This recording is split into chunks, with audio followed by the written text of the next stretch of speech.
I want to create a pivot table from this data. Control A to highlight my data like that. Then Control T, then hit on enter to convert this into a table. Click on insert, then go to pivot table from table or range, which is selected there. So the table is this one already highlighted, and I want this to be in the existing worksheet. So I highlight that.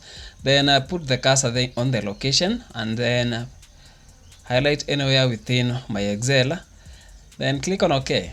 So the pivot table will be here. So highlight it, and then you come all the way to this other end. So I want the country name to be on the rows, and then the population per year should go to the values. So you can have all of them within the row like that. So we now have the pivot table. We have the totals here, and I can filter according to whichever country I want. Maybe I want only these 3 ones. I click on OK, and I have their totals and everything else.